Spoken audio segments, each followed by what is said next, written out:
Well, this is not John. This is Adam. And welcome to Will Strange. I'm taking over the network. Yes. Taking over. Take it over, man. No, I've been kidnapped and brought here, actually. Yes. And so please send help. I've been kidnapped by Will Save. What's up, everybody? My name is Adam Kelly. I am from the Strange Table Fellows Network, and I have the great pleasure and honor of being invited to run a little game for most of the Will Save cast. And we're going to do Pathfinder. I'm taking them back. I'm taking everybody back into the past. To a newer edition. Taking everybody back to the past to a new edition. Yeah, we're gonna see what they can do without tech. All right. I will say that the crew that we have here playing is John, Kelly, Will, and Kevin.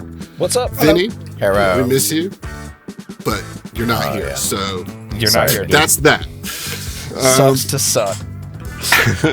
If you come for Vinny, then sorry. Like, you just tune out now. If Vinny's the only person you like. Yeah, But you might like Adam, stop now. so you should listen to Adam, so stay around for that. Yeah. We'll see. We'll see. Yeah. So let me ask you guys. I already know the answer, but let's just talk about it a little bit. You guys have played in fantasy settings before. Yes? This isn't your first time playing in a fantasy setting? Well, we have. Well, all Pretty of us much. definitely have. We started together as a group playing, these four specifically, playing Dungeons and Dragons with John it's like as... that's what I thought. It's the OG Yeah. Fab Four. It is, Wow. yeah. Sorry, What's up, Vinny. guys?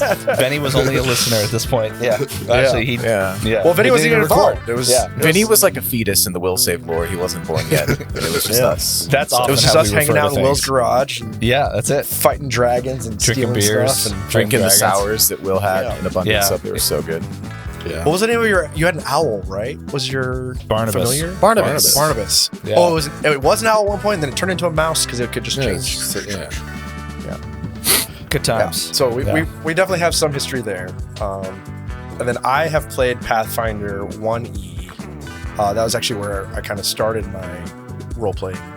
Was with some friends, and I played a druid with a raptor as my familiar. That's fun. That's fun. I love that. Companion. It's a companion. So you guys been in fantasy. You've been in the future with sci-fi, which is basically sci-fantasy and Starfinder. Do you have a preference? I mean, I would assume that the sci-fi is where you lean because that's what you've made your whole show about. But give me the whys. What is it about the future that you just take a big dump on the past about? For me specifically, it's like I just like the science aspect of it. I like the idea of the futuristic play and technology, and also it feels so much more expansive. Being able to hop planets and jump dimensions so easily. Where I know you're capable of doing that in Pathfinder, but it takes so much that's more like effort. some real high-level shenanigans. Right, In yeah. Pathfinder, yeah. I think. Go ahead. I think I like Starfinder and Sci Fantasy for the expansions, like Kev says, to use that word. Like, I like the idea that you have like social networks, that you have an infosphere, that you have news that can travel quickly, that you have like greater connections and networks that are often not just not possible necessarily in Pathfinder without some sort of magical number. Are you doubting the Raven Network, John? I didn't even know that I could piss off them, but in classic Will Say fashion, we've pissed off some group in the first 5 minutes of our episodes. That's fair. Is that just a network of birds? Ravens, Aren't they right? called a murder? A murder of that's crows? That's Yeah, crows. a What crow are ravens? specifically. I don't know.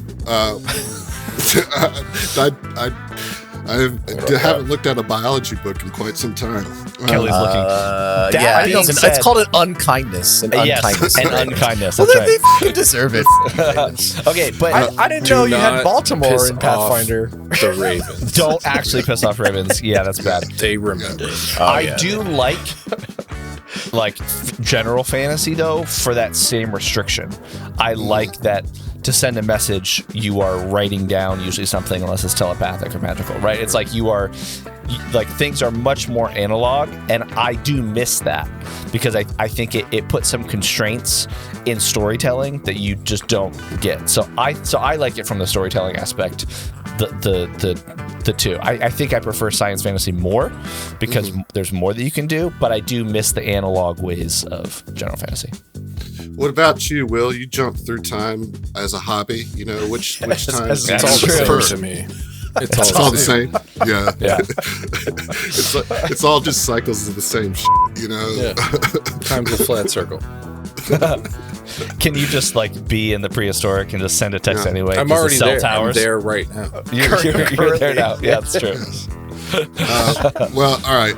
I'm going to ask you, Kelly, because that's outside of my perception. I'm not on a 4D level just yet. I'm working on it, but not there yet. What about you? You like the future? You like the past? You like a blend? You're a present kind of guy? Is anybody a present kind of guy?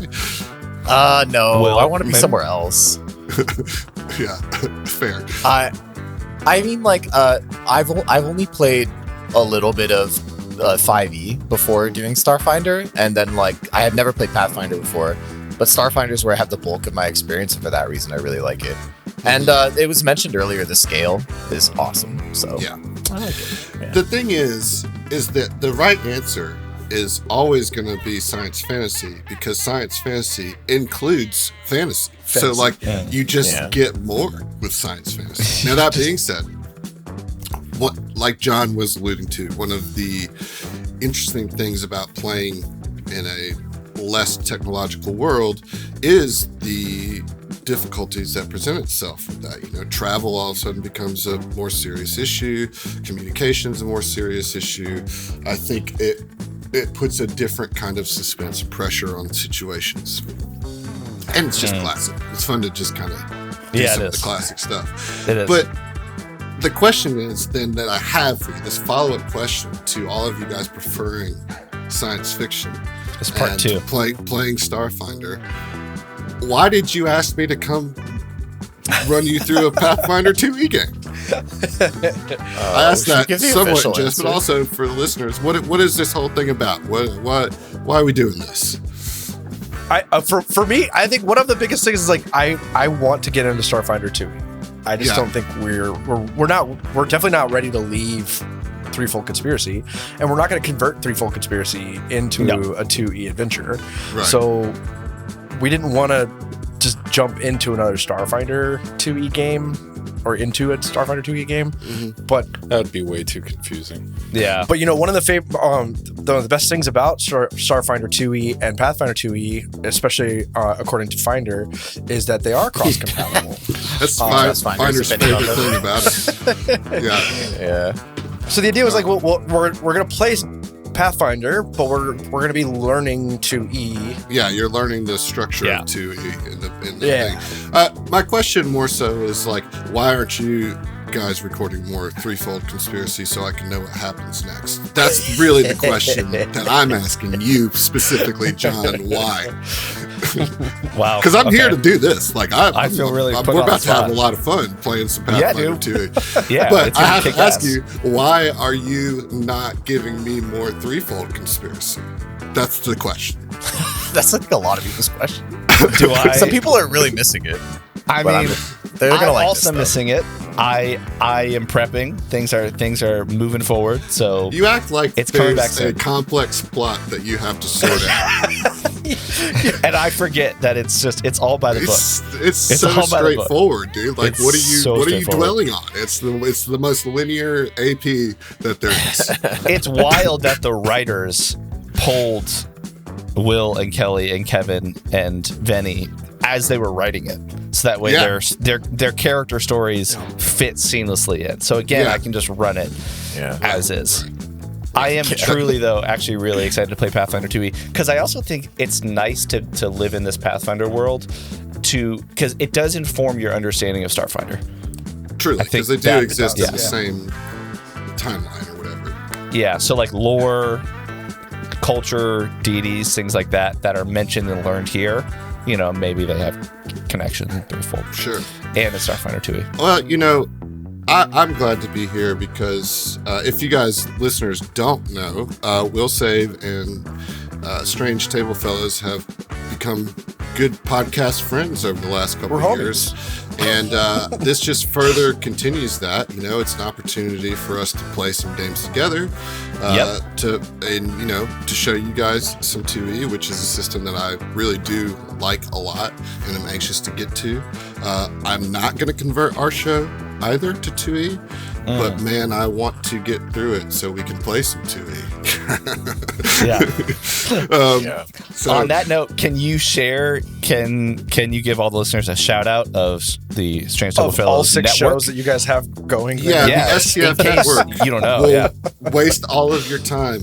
Great. Sign up now. So Strange Table Fellows is the network of podcasts that I run. It is also Starfinder based. We've played through quite a few of the Starfinder APs now, and that is absolutely our favorite game, Starfinder 1E. But we also have a Pathfinder 2E show. Nice. That I'm running. That we tried. We were gonna play Quest for the Frozen Flame, which is the furthest removed from tech, but for reasons we didn't, and we ended up playing Outlaws of Alkenstar, which is steampunk, which is like might as well be bringing some version of science fiction into your fantasy. You know what I mean? Like, so we couldn't get too far away from it ourselves. But yeah, so that's what we do. We have lots of shows. I'm not going to list them all, but you can just look up the STF network and find them all and find something that you'll enjoy, I'm sure. It's definitely required listening just in life. You will fail at life if you don't listen to it. I mean, You'll fail at life. I mean, I don't write the Protection rules. Agency That's is just how it is. Well, what do you say we get started on this thing? Let's pop the cork on this crossover network Pathfinder 2E adventure. Let's do it. If you could give me some nice, like, kind of deserty music, maybe some Middle Eastern, but chill. I don't need anything too suspense. John, you're on the 1s and 2s, right? That's what I am on the 1s and 2s. Right. Yes, I brought to you by appreciate that. Sirenscape. Yes, indeed. Yeah. You could play Desert Rose by Sting.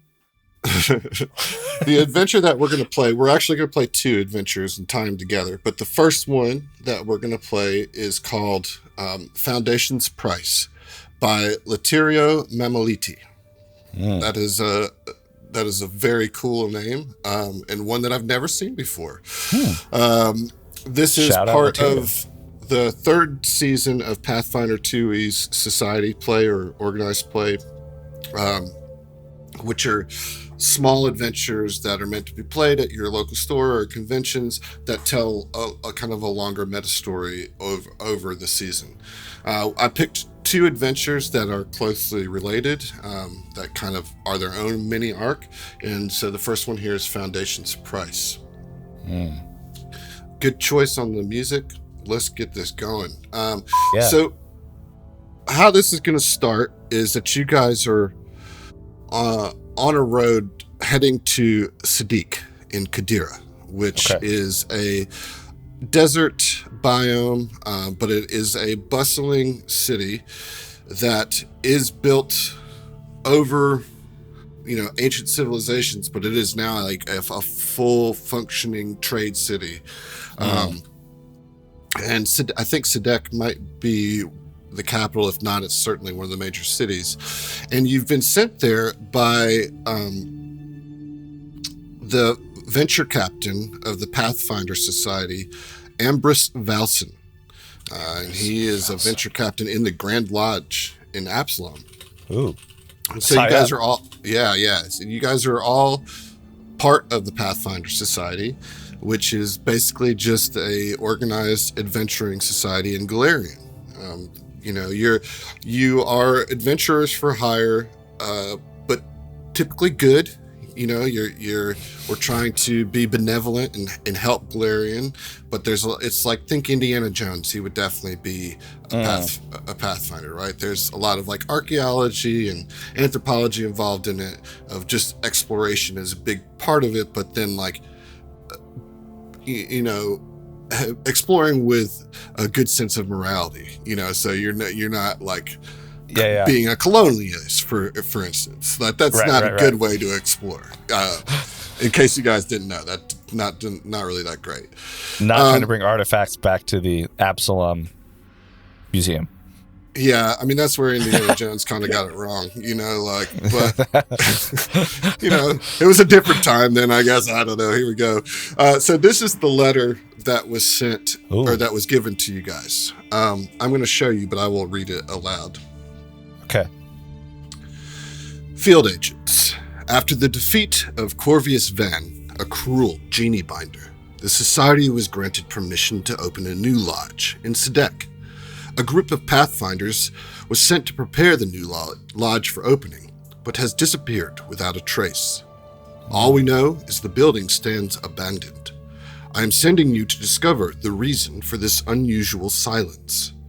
The lodge is an important step toward expanding the society's presence in Qadira. Much work has gone into securing this unprecedented opportunity for the society. We hope a lodge in Sedeq might allow us to oppose Qadira's ongoing practice of genie binding more directly. The fate of all those bound to serve cruel aristocrats and genie binders in Sedeq may depend on your success, as the government has threatened to shut down our lodge if it remains abandoned. So go to the lodge, discover the fate of your colleagues, and rescue them if necessary. Hopefully, you can find them in time so they can prepare for the lodge's upcoming grand opening. I eagerly await your report. Venture Captain Ambrose Valson, Grand Lodge of Absalom. Nice. And this was sent to you on a raven, John. So, you know, maybe have some respect for the communication of the olden days. Damn ravens. Lamar Jackson comes running over with a thing stamped on his helmet. I've got a letter for you. I got a message. Very cool. So there are some knowledge checks that you can roll on some stuff, but before we get to that, I want to introduce your characters. So the four of you are walking on this road, and you're, you know, I don't know, maybe a mile out from Sedeq. You can see its gates as you're making your way towards them.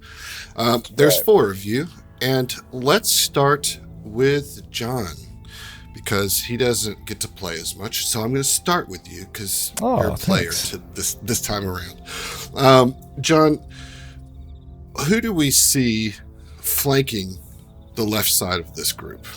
Flanking the left side of the group, you see this middle-aged humanoid with Dromar, so orcish sort of features, and dark navy skin that just in certain spots really shines against the sun and whatever is exposed along the kind of blankets and things that are trying to protect her skin from the sun.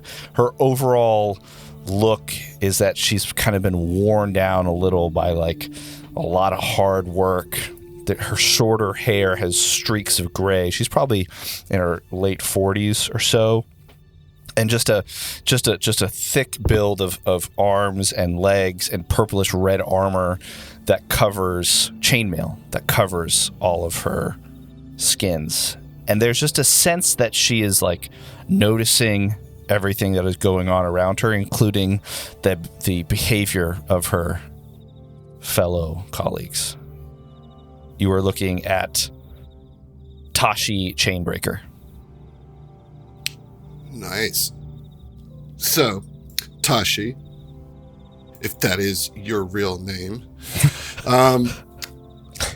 you don't have to give up your class just yet. You know what I mean? Okay. Yeah. You know, you can keep any cards close to the chest, but what I do want you to tell us is your ancestry. Talk a little bit about your ancestry. Yeah. So for class, I'll say just in general real quick that she does carry a great axe that she's very adept with. It seems to just move easily with her body. She is a Samsaran with the Dromar heritage. So Samsarans, if you don't know, are an ancestry that they reincarnate upon death, and they can often recall sometimes pieces of their past lives, and they're in this cycle of trying to reach enlightenment. Some dedicate themselves to trying to achieve that, and sometimes your cycles can be 10 cycles, 1,000 cycles. And so she has her own reasons for why she is out this way and why she is in the cycle that she's in, that maybe we'll get into. One of the things too is that her skin is a lot darker, and my sense that I get is that the longer that you're in these cycles, the darker that your skin gets. So even as you, that may be a bit of a homebrew thing, but even as you, like if Tashi dies and is reincarnated, that reincarnation will always be Samsaran. They may be a different heritage, so it might not be Dromar, it could be something else, but in general it is the case that once you are Samsaran, you are always Samsaran. And Dromar is orc blood, right? Like that's orc blood. Yeah. Half orc or whatever the nomenclature. I guess we're trying to avoid using that particular styling of term, but Dromar is you're a orcish Samsaran, right? Right. Yep. Very cool. Very, very cool. So, you might have hinted at it there, but what brings you into the Pathfinder Society fold? I'll say this. I'll hint a little further, unlike I do in Threefold. She has only recently begun to remember some of her past lives, and some of her life so far for the past 40 to 50 years, which is definitely middle-aged, has been spent working and running a smithy. You can see that there are tattoos on her arms that are different colors, as if they're trying to be markers for her. So when she's seeing different metals, she knows what color to use. There are different scales. And so she's only recently begun to remember her past lives. And that remembrance has caused her to leave her work and come onto the Pathfinder Society in the quest for something that I will probably reveal at some point soon. Awesome. Okay, I love it. Next to you is a humanoid that is cloaked and is being right at their heels is a small cat that just seems to be walking with the crew. And who do we see, Kelly? You see Mraji. Now his Say name that again? is Mraji, but in Common or Taldane, that's kind of I think a lot of people that speak that, they find it difficult. So he's fine with Mraji, if that is easier for everyone. Amazing. He is dressed in some furs with maybe some leaves tucked into it. Occasionally, sometimes there's various animals that might be resting on him. You can kind of tell that he's kind of, besides the cat, connected with Disney nature princess? in some way. Is He's a Disney princess when he's hanging up his laundry to dry. Squirrels come and stuff. Today, though, in this deserty place, he just has some bugs sort of chittering on him, moving in between his leaves like beetles. And that's him. All right. I think you left out a key part here. This is a catfolk. Okay. Can I not say that? Oh, I'm sorry. Yeah, he's a cat. It's not just his cat pet, but he is himself a catfolk from the distant lands of oh no, I forgot. I did some research into where he's from. He's from the Catlands. That's where he's from. The Catlands. Yeah. Okay. Beautiful. The Catlands, yeah. So he's cat on cat on cat. Yeah, he's full cat. All right. Love it. Yeah. So what brought him into the Pathfinder Society fold? Well, catfolk have an innate love for adventure in this universe, and it's kind of they're kind of looked down upon if they haven't traveled. He's quite young, and he's from an influential family, a somewhat noble family, and so to prove his worth, he wants to go out and adventure. But also, it's kind of in his blood. He likes exploring, and so that's why he's here. And also, he's very, very bad at Taldane Common, so apologies in advance. Like, he has a lot to learn. So I love this. You play a new game and you're like, not only is it a new game with new rules, it's also you have your character doesn't speak It's common gonna well. be speaking some broken common. Awesome. he's getting better, but but this is part of this is to get better. He's trying to force Right. himself. Love it. Right. I love it too. Okay. Well, let's move around the table, at least at how it looks to me in this call. That would put you up, Kevin. So you're in the middle here, standing next to the cat folk on your left and an unyet named character on your right. Let's talk about you, though. Who are you bringing to this table? Well, I think as they're all walking along, you hear very quick but heavy footsteps. Because she is she is small but stocky, and so her feet have to move twice as fast in order to keep up with everybody else. But she is a Kashrishi, which is a rhinoceros type humanoid. But they're very adaptive, which I love. I really love this ancestry. It's very interesting if you ever want to look into it. But they are slightly psychic. They have a crystalline horn that connect. It almost like a mood ring that changes colors with their whatever their moods are, but also if they're using it for certain things like magic. She's also got this big heavy shield kind of like strapped on her back. And she's wearing it like a backpack as they're marching along.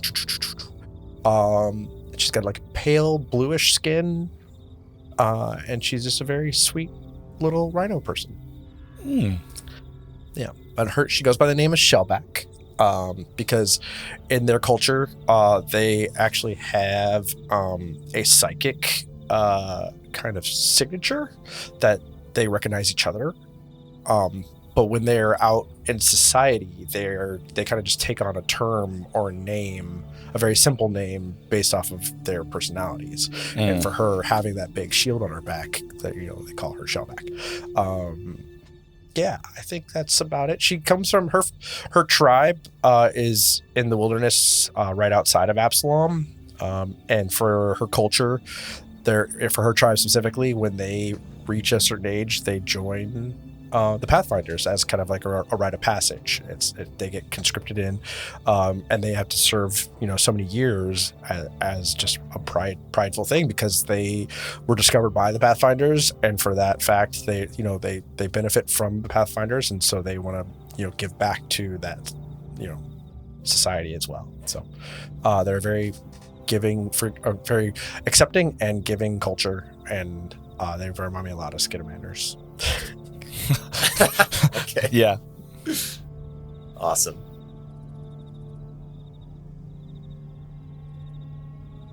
Adam, we are having trouble hearing you.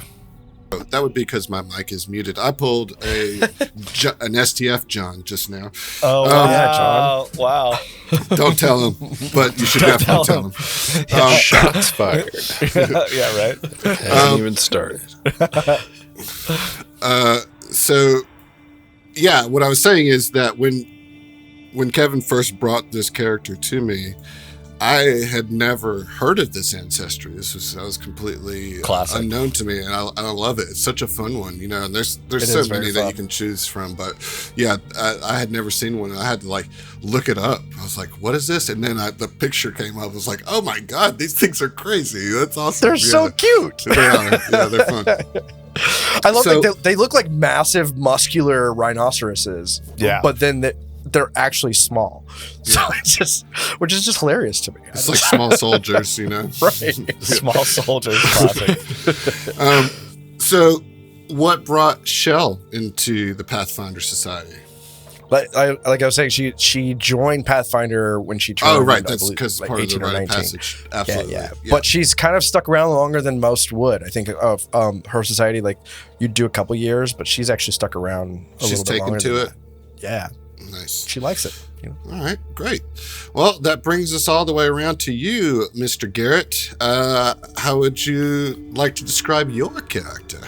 First, before I want to shout out to Taco Monk for coming up with this character. Nice. Shout out Taco. And I've Taco.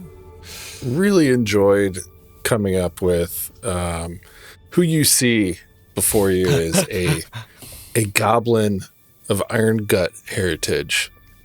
Oh. Very much dressed like a street court jester or like some Amazing. sort of. He's got long robes, carrying a bunch of stuff. I imagine he's like walking, trotting through the desert sands, and he's just like muttering to himself, like, why am I doing this for?" Kind of ornery, yeah. Yeah.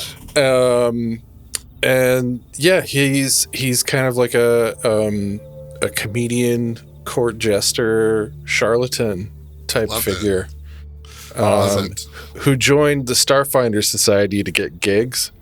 The but Starfinder Society. He is very willing. Oh, sorry, Pathfinder Society. That's Will's time traveler. He joined the Pathfinder Society to get gigs, not get stabbed, but he doesn't get any respect at all. I Real love it. Rodney Dangerfield situation. Yeah, huh? yeah.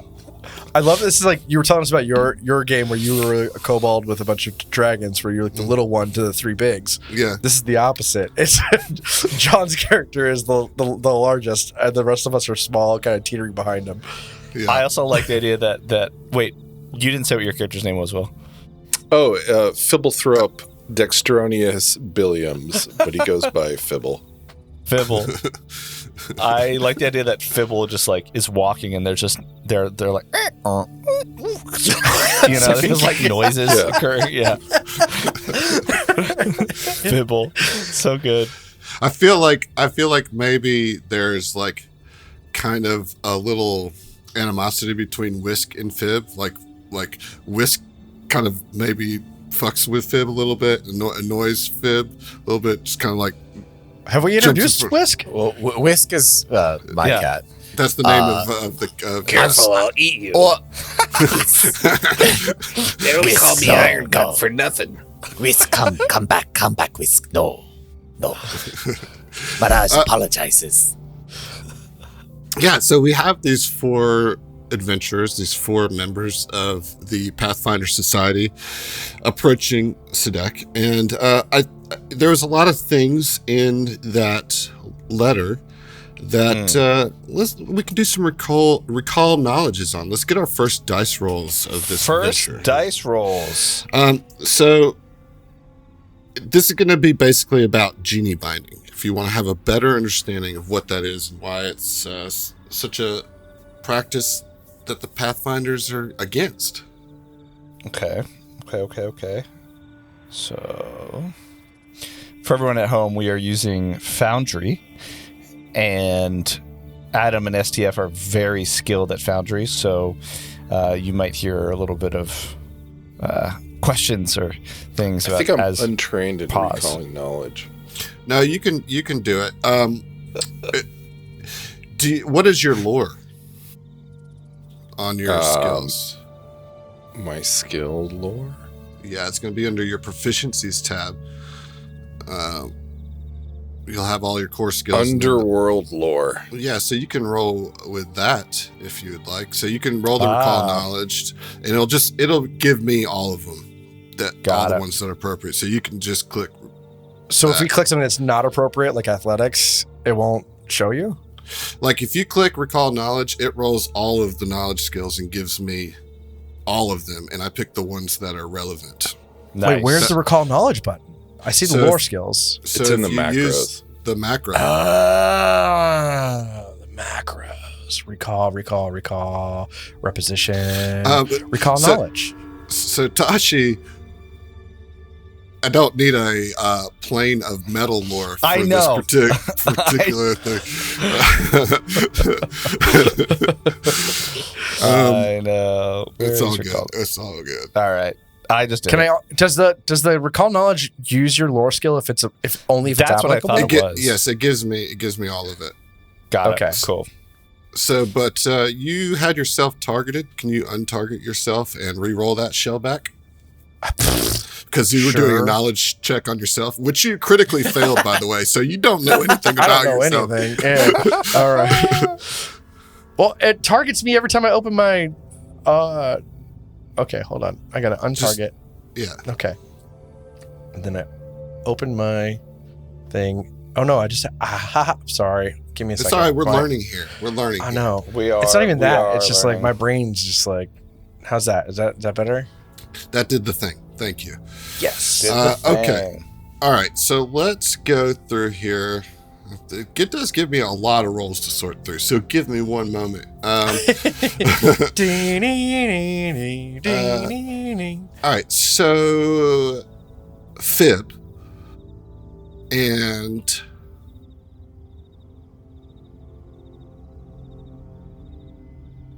just Fib. Of course, Fib knew.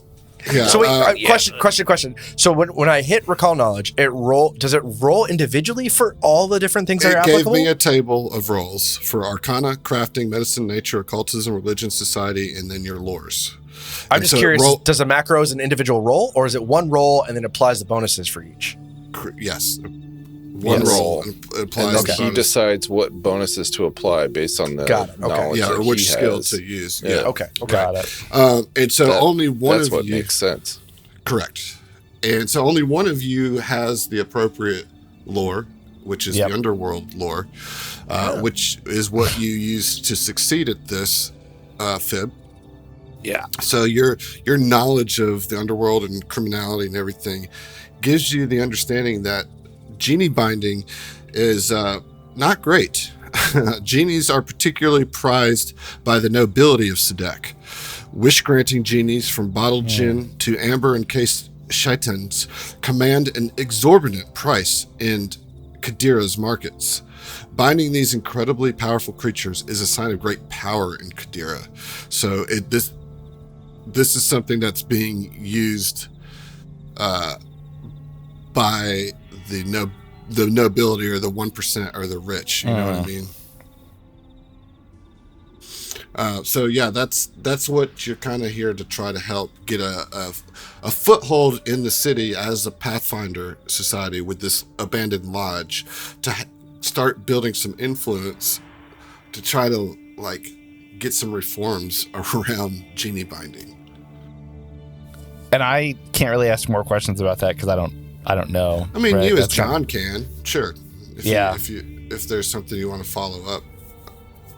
Yeah, I guess I just want to know. So it's more the elite because it costs so much to bind a genie. Got it. Okay, so got it. But also, it binds a genie, which is captive. Like it's a captive thing. Like that genies should be free. Yes, it's like going beyond the rub the lamp 3 times, right? This is like basically putting a genie into servitude, you know, like keeping them linked to you, you know, and working for you. So Fib knows all that, and I'd like for you guys now to have a little conversation maybe about genie binding, or as you're approaching Sedeq, like what do you think happened to the other Pathfinders? You know, like let's just get a little bit of you guys interacting as we approach this city.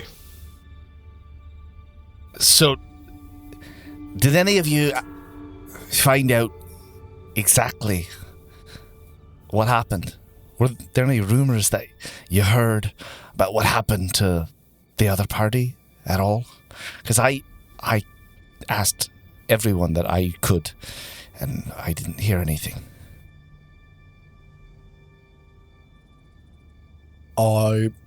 Nope. I don't know anything about that. I just know that. I heard a lot about genies. About genies. All right. Fibble, you were saying something. I just heard this. The people who are typical of genie binding is well, they're some powerful people with well-to-do, and well they got resources to do it. But it's also not nice, right? Like, why would they want to keep the genies bound? There are a lot of That things. pays a heavy price. Yeah. Fibble knows it. There are a lot of reasons in this world that you would want that, Shelly. That some people who don't have qualms with morality, like perhaps we would, right? That's the thing. It's forbidden where Mraji is from to do this. But Mraji think Pathfinder eaten by genie. Yes. You think that the genie that they are trying to save ate them? Yes. Oh, okay. Genie not trust genies. So let me just clear up some of the lore, right? So the Pathfinders weren't sent to save a genie specifically. They were sent to open a lodge, and they disappeared, and the lodge has remained empty. Your job is to go find out what happened to them and reoccupy the lodge so you don't get kicked out, because it's the Pathfinder's greater interest as an organization to have a foothold in Sedeq to work against the genie binding. So not you nor the Pathfinders that came before you were necessarily tasked with saving any particular genie. They were tasked with setting up a lodge. But genies all around. Sedeq genies are bounded. We're here to make sure to fight to free the genies, but we need to set up a presence here in the city first, right? Yes. Speaking of the lodge, I like lodges. I've seen some pretty great lodges too, so They have very agree. cheap drinks. True.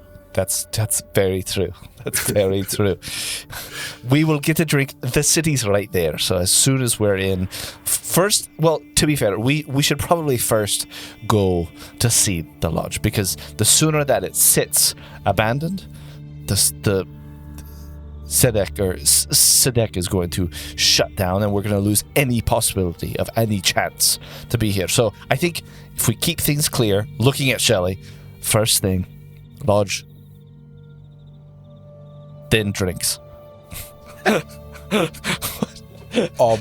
Question: Do you all believe in ghosts? Mraji do. Out on the plains, there are plenty Abandoned of warriors. abandoned lodge. That's a ghost to me. Possibly. But let's just keep things clear. Let's just keep it clear. Let's not worry about it. Let's just get to the lodge first. Okay, well, let's get to the lodge. So, as you approach, the imposing lodge stands quiet and forgotten at the end of a narrow road. The gardens surrounding it are choked by weeds, and the impressive fountains have long dried up. A cobblestone path leading to the entrance is barely visible through tall grass growing in the cracks in the path. Massive brass door stands partially open, its hinges unable to hold the weight of the metal. This lodge is on the very outskirts of Sedeq. But yeah, this is what you see as you approach this lodge. I don't see anything. Oh yeah, there's nothing on the map. This is all theater of the mind, my man. Oh, you said this is what you see. I assumed you were showing the picture. Can I do Imagination. Can I do a perception check to see what activity there's been around this? Sure. Yeah. Go ahead and roll me a. It says blind, I think, on the thing, but we're going to call that a secret roll instead. So you should just make sure that the eye. Blind. Yeah. Okay, got it. Yep. Rolled. So you should have seen a bunch of question marks. Is that correct? I see question marks. I don't know what I rolled. You rolled I the am looking best. You rolled the best question marks. Dude, yes. Yes. There was such hot question marks. I love it. Yeah. So you look around. kind of just do a quick casing of the joint, you can see like kind of through the windows, but they're very dust caked, right? There's just like dust from the top of the pane all the way down. But you can kind of see through, and you can barely make out some elegant furniture, or at least it formerly was, because now it lies decaying. And there's just this thick, undisturbed layer of dust covering everything. And it just gives the room that you would think would have been colorful at one point this very muted appearance. I really wish that I knew detect magic spell. Does anyone else have any way to see if there's any magic goings here? It's way beyond me. I feel magic. I just can't detect it. I tell you, this dust in this lodge is so thick, I sneezed and earned a reflex save. Mraji is attuned. I don't think this dust is settled. It's sentient. Mraji is attuned to the weave. He will check. And he casts Detect Magic. All right, so we're going to test your knowledge and see if you remember the Foundry tutorial. And let's see if you could go ahead and go ahead and cast that spell into the chat. I pressed the cast button. Okay. I hope that was the right thing to do. It did. You nailed it. Yes. I don't know what I got. You know what, Kelly? I'm going to give you a hero point for that. And this is probably Yay! This is probably a good time to talk about not for how my we're goblin humor, but for don't worry, doing Will. the right thing in the. Yeah. See, these are the things that matter to me, Will. Is I want you to have paid attention to me. I don't care how good your RP is. That's it. So let's take a moment here to talk about how we're going to do hero points, because traditionally you're supposed to reset at the beginning of every session, with the assumption that sessions go 4 hours. Well, since we're doing hour-long episodes, my thought is we'll do a reset every 3 episodes. Okay. And so you can build up your hero points. You can only have 3. And if you don't know, a hero point basically just lets you re-roll a die, but you have to take the result of whatever it is. But you can pretty much use it on any D20 roll. It just lets you re-roll. I encourage you to use them. I will give you the awareness that you can also use a hero point, or you have to use all the hero points that you have if you want to do this, to immediately stop the dying condition, come to unconscious, and be wounded. Okay. So but if you have 1, if you have 3 hero points, you got to use them all to do that.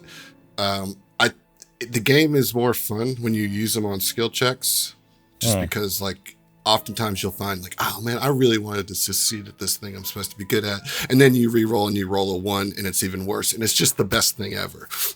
Got it. Okay. Yeah.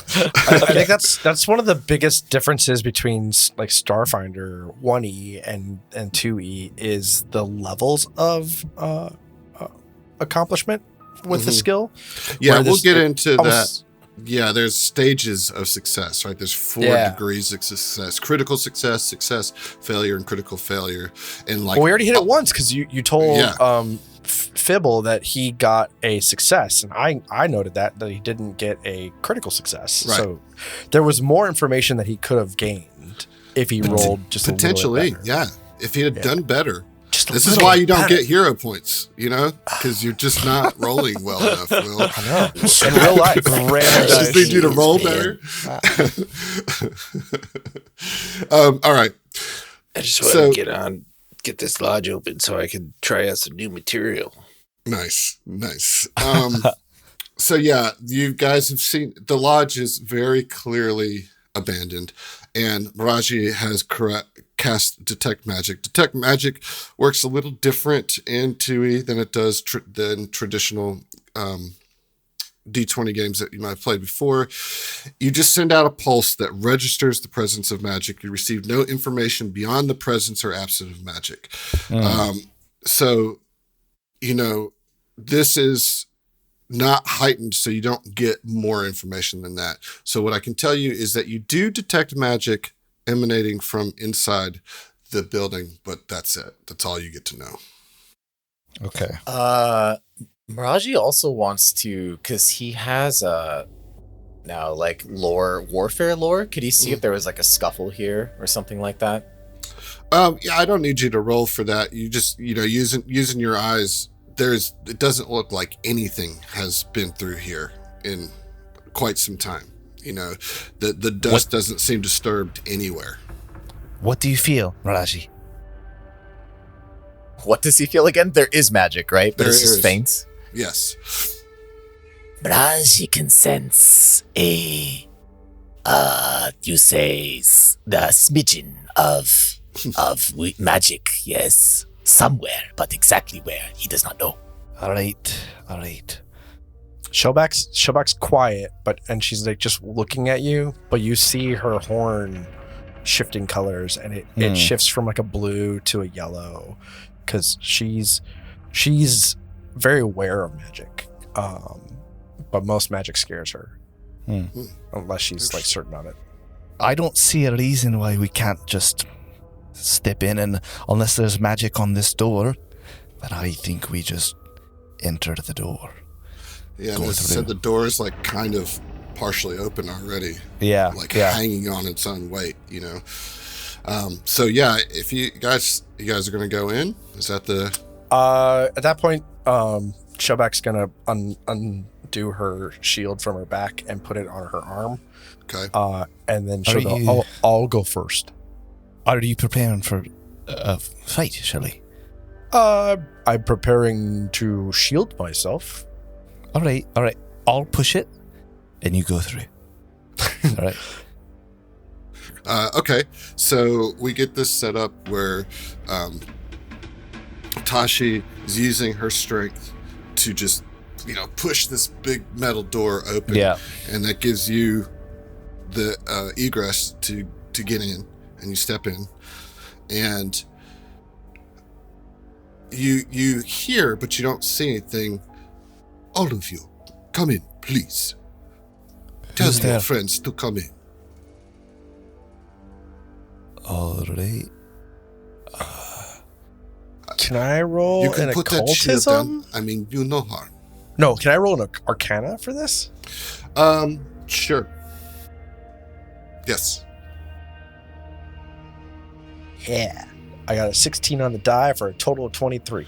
Nice. This sounds like a disembodied magic voice that you're not sure where it's coming from. Guys, I hear a disembodied magical voice. I'm sure, Tashi, you heard it, so Yeah. You see her horn flashing kind of red and yellow. All right. I'm not usually one to trust disembodied magical voices. Can we get some assurance that you're not going to hurt us or anything? Because we are entering. Can I roll a sense motive? And this one, I also have empathic sense is a Kashrishi ability to sense the current state of others within 15 feet of them. I get a +2 circumstance bonus to perception checks for sense motive against non-mindless creatures in the area of your ability. Okay, I love it. So if you would, click the little icon next to empathic sense. Okay. And then click the sense motive button that appeared in the chat. Nice. So easy. Wait, where's the sense motive button? It says sense motive. So in the chat, you'll see that sense motive is highlighted. I don't see that. Am I not seeing the chat? The chat. Yeah, sense motive is the same font as the other stuff. That says sense motive. And then Again, it's chat message in Foundry, right? Yeah. And then I hit that. Your empathetic sense came up. Mm-hmm. It gives the whole dialogue, and then you can click sense motive there at the bottom. I see sense motive in the text, and I can click that. Yes, that's what I'm talking about. That's what he's saying. Yeah. But it doesn't roll anything for me? Just click it, and it probably comes up with a little window. It does pop up to define sense motive for me. Right, tell and then whether roll or not... the perception check that is in there. Oh, I see. We're learning, guys. We're learning. Learning new skills. Okay. Yes. Inspiration. Perception. I mean, hero, Hero point point? for Kevin. No. Will, was that you giving the sound effects? Yes. Yeah. That will earn you a hero point. Nailed it. Incredible. I love it. Okay, so you get the sense that this creature is benevolent, but for some reason needs all of you to be in the room before they can reveal themselves. Shelly, are you... Can you sense something with that horn of yours? Yes-ish. I feel it more in my heart. Right, with your heart, yeah. But Right. the horn helps a little. Is an extension of your heart. Yeah. And she's saying this as she's taking her shield off and putting it back on her back. Yeah, and like as All you're right. having that conversation, the voice kind of booms out again, says, "Do not enter as uninvited guest, lest I must assume that you are thieves or scoundrels." No. Oh, we're friendly. I'm a Pathfinder. We're all I'm- Pathfinders. Well, shh. I'm talking.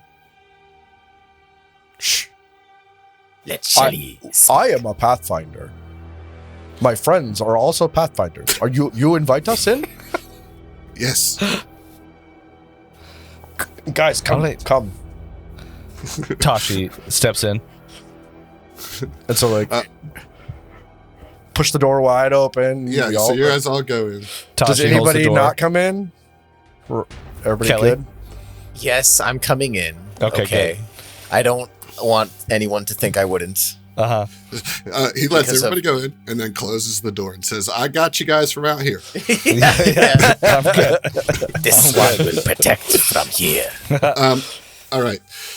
So when you guys get in, then strong winds coalesce. The dust starts to churn up, and then it takes the form of an elegantly dressed genie, wearing multicolored it. silks. Their azure skin is draped with jewelry of gold and bright lapis lazuli that jingles briefly as the winds dissipate. Along the genie's arms, the thin gold jewelry is elegant, but its purpose is clear. These are chains of gold. But they are chains nonetheless. The person you're seeing is the genie that you see here on the cover of the adventure. So Love this it. is who appears to you. And she says, "I am Safa, and I bring you a chance to save those who came before you and reclaim your lodge." She extends their hand, Safa extends their hand to create a translucent orb. 6 figures sleeping on comfortable pillows are visible within. "He who has bound me demands you complete 3 tasks in exchange for your friends. Fail, and your friends shall share my fate, becoming bound to the one who commands me," they say Guys. joyously before dismissing the orb. First, I think that's the Pathfinders we were looking I'm for. talking. Hero point to Adam. Got it. All right. Sorry. First, he wishes you to bring ruin to his rival, Azam ibn Bashimi, a historian seeking patronage from the illustrious Avisha al-Isman of the Satrapian Guard. Sabotage his feast in the nearby parks and replace his gift for Avisha with this trinket, and his humiliation is assured. But try not to draw attention to yourselves. And the genie reveals a small toy soldier.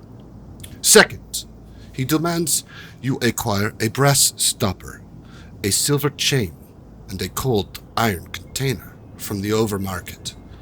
He asked me to ensure you acquire these objects. So acquire them you must. They pause with a cunning smile. What you do with them once you acquire them is not my concern.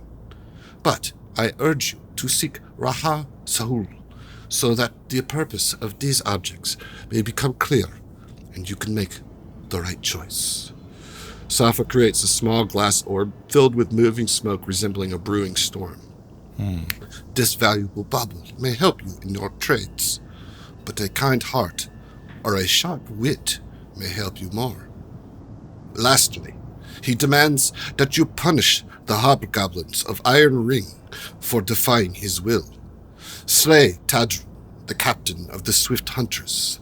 Safa pauses and lowers their voice to a whisper, which somehow is as clear in the mind as their normal voice is in the air.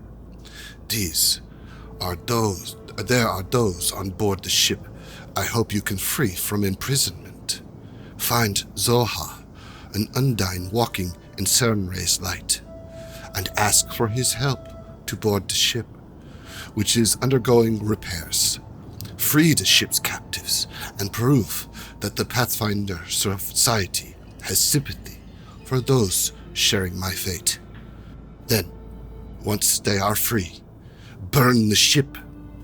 Safa speaks once more in their normal voice. It is just after sunrise now. You have until sundown to complete these tasks in whatever order you choose. Then return to the lodge. I am sure you have questions, and I shall try to answer. The genie whispers once more. After all, I am on your side. And so she hands you the crude soldier figurine wearing an oversized Cadrian uniform and a glass orb filled with colorful smoke. To summarize, the genie has presented 3 tasks that their owner or their binder has demanded of you to get the lodge and your Pathfinder friends or companions back. And you saw the orb, you saw that they're okay, they're just sleeping deep in a deep slumber somewhere. The 3 tasks was to wreck a party by whoever this genie's masters is. It's a rival of his and wants you to wreck the party by replacing a gift with this toy soldier. The other one is to recover a brass stopper from the Overmarket, which is a big bazaar. Yeah. And then the final one was to go to the Swift Huntress, which is a ship, and slay the captain of the ship and rescue some prisoners there, and then burn the ship. Good God. They will answer any questions that you have. It is a lot for a single day. Mraji thinks. This will be no problem for Pathfinders as skilled as yourself. Right. I thought we were here to open this place up, not join some unpaid internship.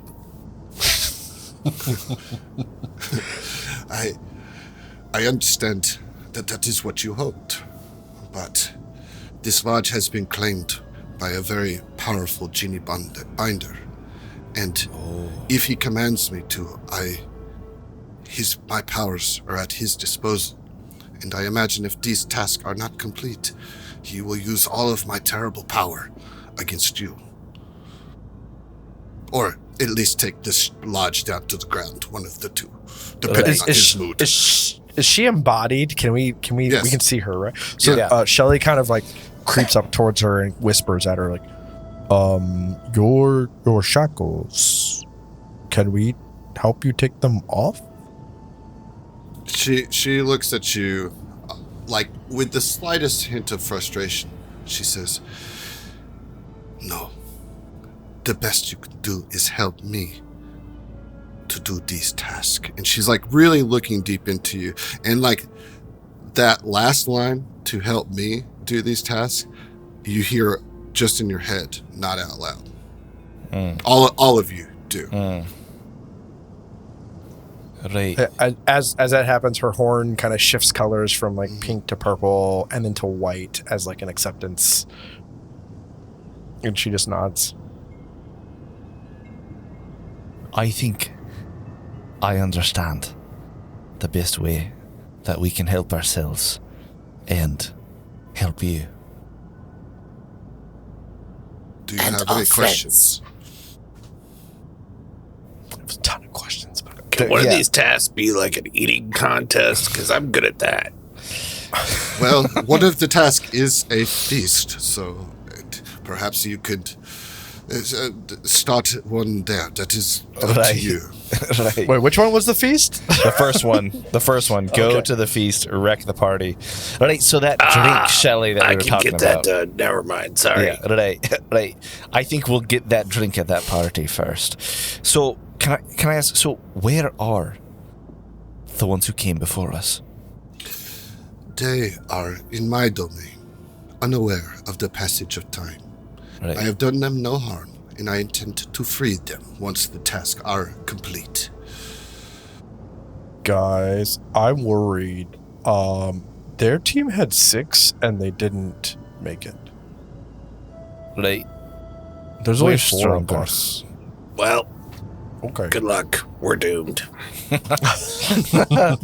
Genies are very full of power. Can you create us a map for finding location? Sure. And on your mini That's map, your first wish. the location, Yeah. three locations. On your HUD, yeah. Yeah. My second wishes are the following. I'd like to be a prince. Well, Tashi, has let's go some crash this party. I have a question. What did the previous team do to upset your binder? Because I don't want to do that.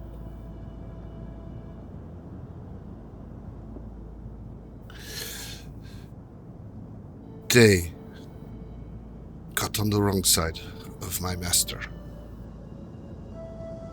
That is all I can say. Like the left side or the right side? This is Close. going to be a long adventure.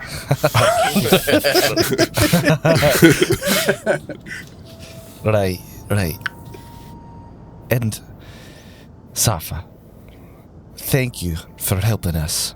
I'll say that right now. I think that you can trust that we will execute these tasks to the best of our ability. It's what we in the You Pathfinders said do. to wreck this feast. Yes. More importantly, it is about embarrassing Azim bin Bashimi. So you mean right. just like participate enthusiastically? Very enthusiastically, I think. Right. Right. Yeah, like basically what it is that there is this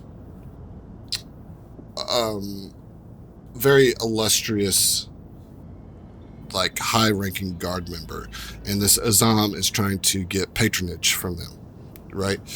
And whoever the master is and the genie, they want you to go to this feast that is being thrown basically for Azam to woo Avisha, the guard leader, and it wants you to replace the gift that he was going to give Avisha with this toy soldier Got it. that's dressed in Kadiri robes, you know, and that presumably would embarrass him, you know. Right. But Oh, so not an all-you-can-eat buffet. Got it. yes, no, there's plenty of food there. Yes. I think we could definitely What have about some drinks? Drinks too. Yes, plenty of drinks. Right. These are great questions. The really The- important matters. They're super important questions. Very unprofessional. If no one thinks. has any other questions, I think we should head out, as Fibble said. To the party. Okay, so you guys' first choice is to go to the Feast of the Three. You can do them in any order, Okay. just to throw that out there. But the Is Feast there is one as good. that's easier than the other ones? That I cannot do. Yeah, what's the quest rankings, please? I would not How much presume to XP decide. will I get for this side quest? I cannot presume to tell you how well you will do on some of these tasks. I do have concerns. Yeah. Are any of the tasks have red font currently? All of them. Yeah. Great. Yeah. So, as I said, you can pick any of these out. Do them in any order. If there are no more questions, I mean, you know, like that's fine. Do you guys have a decent understanding of the three things being asked of you? Somewhat. I think I'll need to get We gotta more go to a text. market and grab There's a things. scavenger hunt, a party, The and party, the scavenger hunt, burning and the the ship, and Yeah. freeing. Well, I think we Does. should go on the scavenger hunt first. But then the ship party, one was an optional. Then so- burn the ship. No, What was the the- ship one is not optional. Well, Yeah. the going to the ship and doing what is required? slay the Killing captain. the captain. Killing the captain. The But optional everything is to else free, after that was optional. Yes. That's a side quest. which Yeah. we're gonna do it. So it's fine. Of course. This yeah. is really Yeah, gonna, we're gonna burn down a ship, obviously. This is really gonna endear us to the locals, I'm sure. There are as long as we keep the lodge open, which it's not currently.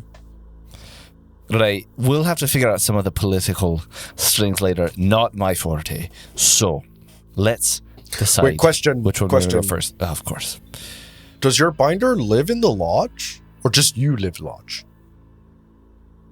I am a genie bound to serve a cruel genie binder, and I cannot reveal his identity to you or Right. act directly against him. And like, again, this is said with some like, feels loaded with subtext. You know, she's like looking like almost Well, she wants to, but she can't. exactly. Yeah. And like, you know, throughout all of these tasks that she presented to you, you could tell that there were times where she was like kind of adding on some of her own Yeah. Of course. commentary Of course. to it, you know? Yeah. So yeah, like you guys just need to decide which one you're going to do first. But I think we should go to the market or to the party because we all need some drinks and food along the way. We I might be plan able on to making find. quite a scene at the party, so maybe we should do the scavenger hunt first. Seems like the lowest risk. We might be able to find some of those things at the party. I mean, a brass stopper.